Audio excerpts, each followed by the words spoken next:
Ladies and gentlemen, boys and girls of our beloved Federation of St. Kitts and Nevis, kindly allow me to capitalize on this prime opportunity to extend warm greetings to you on behalf of the Ministry of Social Development and Gender Affairs.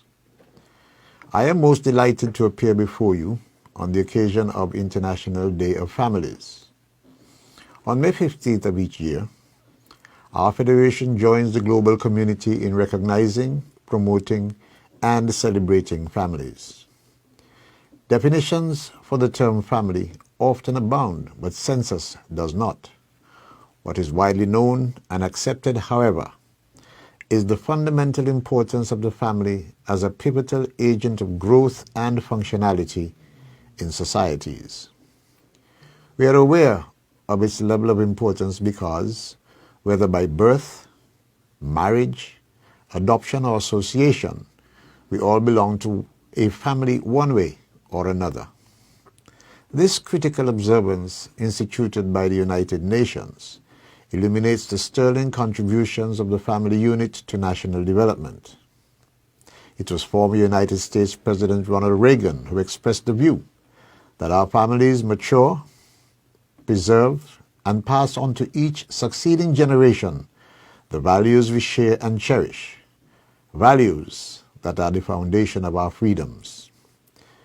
Indeed, as we examine our communities across the Federation, we can credit the revolutionary transformation of our new illustrious and prosperous St. Kitts and Nevis to those pertinent values and morals that have transcended generations of families. What is certainly inspiring to me is the exemplification of the renewed sense of the term family.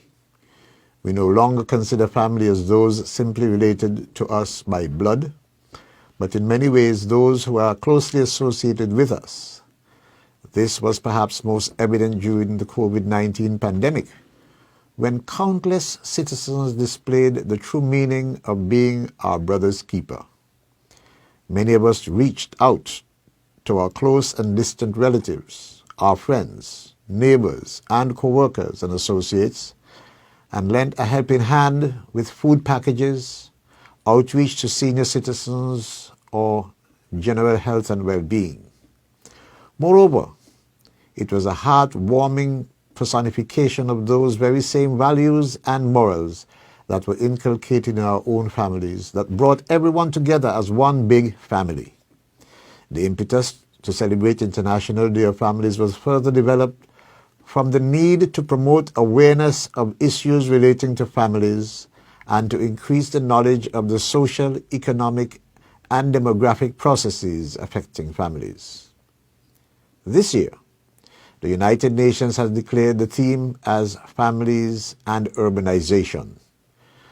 Such a theme gives prominence to one of the most important mega trends shaping our world and the life and well-being of our families worldwide. According to the United Nations, the selected theme seeks to raise awareness of the importance of sustainability and family-friendly urban policies. It also brings heightened focus to the progress made to the achievement of relevant sustainable development goals, including SDG 11, which speaks to making cities and human settlements inclusive, safe, resilient, and sustainable.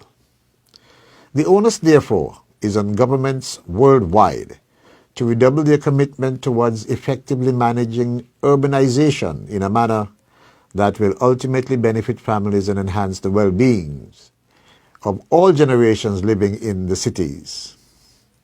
As servants of the people of St. Kitts and Nevis, we are reminded as a government of our covenant to safeguard the well-being and future of families across the Federation. Our government's strategic and holistic response, therefore, has given emphasized consideration to policies and programs spanning several sectors that target the vast array of challenges affecting the family structure. The rationale behind this has been explained by former President of the United States, President Lyndon Johnson, who posited that the family is the cornerstone of our society. More than any other force, It shapes the attitudes, the hopes, the ambitions, and the values of the child. And when the family collapses, it is the children that are usually damaged. When it happens on a massive scale, the community itself is crippled. So unless we work to strengthen the family, to create conditions under which most parents will stay together, all the rest, schools, playgrounds, and public assistance and private concerns, will never be enough. These few words have surely resonated with me and with the Ministry of Social Development and Gender Affairs, which has wholeheartedly committed to advancing the welfare of families. To complement the delivery of people-centered services by the Department of Community Development and Social Services that promotes socioeconomic advancement, it is the employment of the family counselors at the newly rebranded National Counseling Center. It is envisioned that this would provide the necessary psychological support through family-centered approaches in an effort to effect cohesive and functional families in our society. In our local context, International Day of Families is observed annually over a period designated as Family Month, which begins on Mother's Day and will last until Father's Day during the month of June. Family Month, in consequence, is celebrated during this time that simultaneously brings heightened focus to individual elements of the family unit. I therefore extend a warm invitation to all families to celebrate with the Department of Community Development and Social Services, which has planned a number of activities, commencing with worship at the Antioch Baptist Church on May 15th. Other activities include a family outdoor movie night at the Edgar Gilbert Sporting Complex in Molyneux, beginning at 6:30 p.m. on May 27th.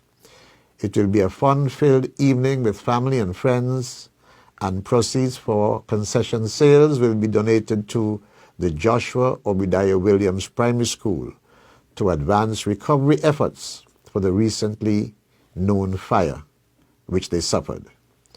Notably, several community-based organizations have embarked upon their own initiatives to commemorate International Day of Families, thus providing multiple opportunities to strengthen family bonds.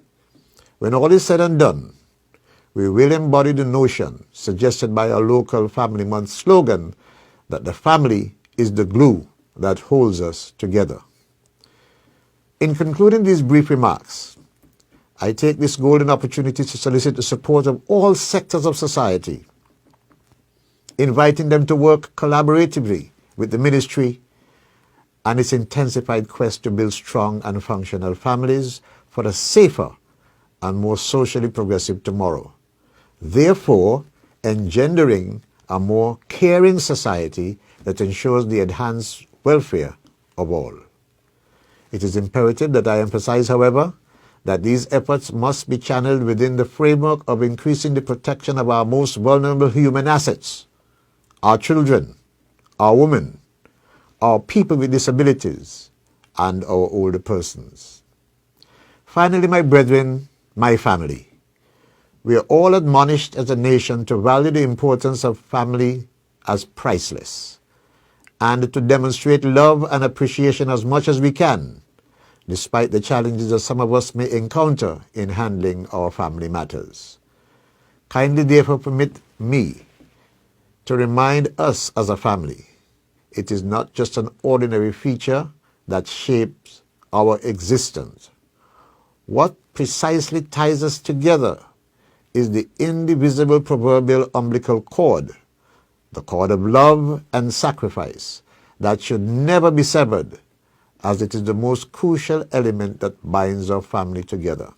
I thank you sincerely, and may our Heavenly Father continue to pour His blessings on our families and, by extension, our small but progressive nation.